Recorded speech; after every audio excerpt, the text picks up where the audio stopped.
Welcome to this explainer. Let's just jump right in. We've all been there, right? Sitting in a meeting, listening to a corporate strategic plan that sounds like, well, complete mind-numbing fluff instead of an actual, actionable blueprint for success. Today, we're drawing heavily on Richard Rumelt's brilliant work to dissect exactly why this happens. And trust me, the uncomfortable truth behind bad strategy is absolutely fascinating. So why is bad strategy just so incredibly common? Have you ever stared at a massive wall of corporate buzzwords and wondered, is this just a simple miscalculation? Or is it actually a deliberate, psychological avoidance of hard work? Well, Rumelt argues it's definitively the latter. Bad strategy isn't just an oops moment, it's an active evasion. It's leaders running away from the heavy lifting required to craft a genuine path forward.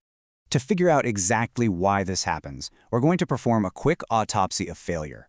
We'll cover the avoidance of choice, the inability to choose, the template strategy trap, the bizarre illusion of new thought, and finally, the will to say no. Starting off with Part 1, the avoidance of choice and running from scarcity. Here is the fundamental pain point at the root of all this. As Rumelt says, strategy is scarcity's child. Think about it. Any coherent strategy pushes resources towards some ends and away from others. And doing that, well, it requires hurting feelings. It means saying no to people's dreams. In any large organization, resources are scarce. If you choose a new direction, you're inherently choosing to pull funding, time, and attention away from someone's pet project. That creates conflict. And rather than face that heat, leaders often water down their strategies so everyone stays happy, which, ironically, means the strategy achieves absolutely nothing. Moving on to Part 2, let's look at the inability to choose, highlighted by the classic DEC case study. Let's see how avoiding choice builds into a major trap. The 1992 collapse of Digital Equipment Corporation, or DEC, is a perfect example. You had three senior executives, let's call them Alec, Beverly, and Craig, and they were fiercely divided. Alec pushed for boxes, focusing on integrating hardware and software.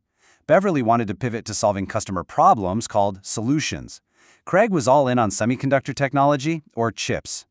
Now, this brilliantly illustrates Condorcet's paradox. If you put these options to a vote, boxes beats chips and solutions beats boxes. So logically, solutions should be the winner, right? But paradoxically, if you pit solutions against chips, chips actually wins. It created this totally paralyzing cycle with no clear winner because absolutely no one would yield.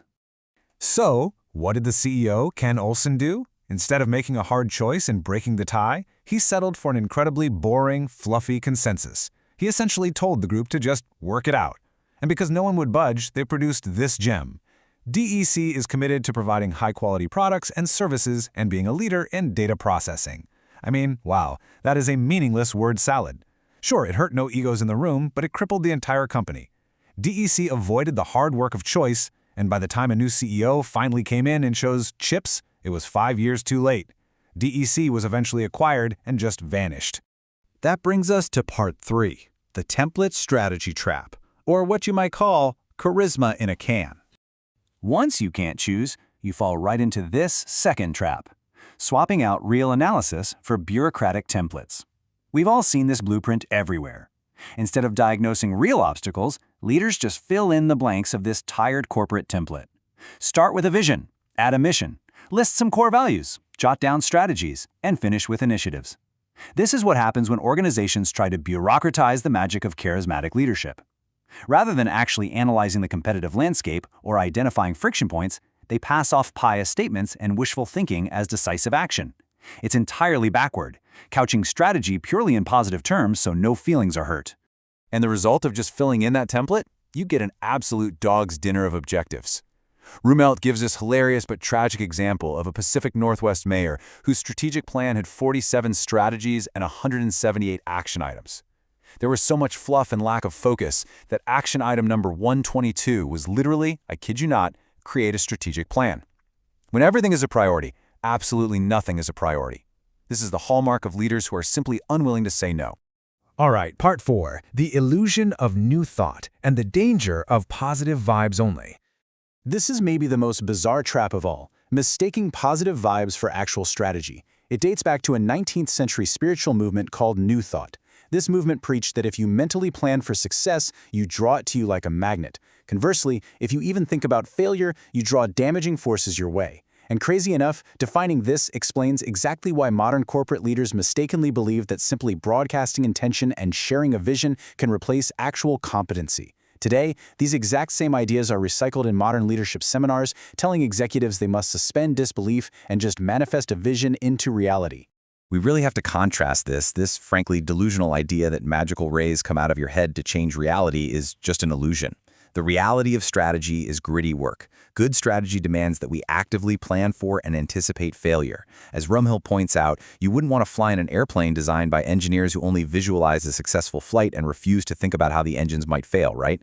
Strategy requires a solid hypothesis that is tested through coherent, deliberate action. Which leads us to our final section, Part 5, the will to say no and the true work of strategy. So here is the harsh but necessary truth about creating a real, effective strategy.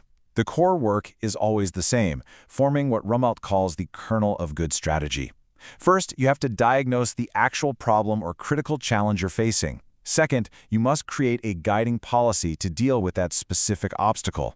Third, you take coherent, coordinated actions to execute that policy. And, critically, you must treat fluff as an active antagonist to your success. You have to say no to conflicting interests that dilute your focus. As Richard Rumelt lays bare, good strategy isn't about avoiding the pain. It's about having the fortitude to face it head-on. It requires leadership with the political power and the emotional resilience to stop trying to please everyone. You just have to push past those comfortable buzzwords.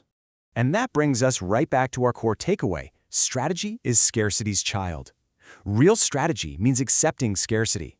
It means looking a whole world of hopes and dreams in the eye and having the discipline to say no to them. Why? So that you could actually focus your immense power and resources exactly where they count. So I want to leave you with a final provocative thought to challenge yourself today. Take a hard look at your own life or your organization's strategic plan. Look past the shiny vision statements and those fill-in-the-blank templates.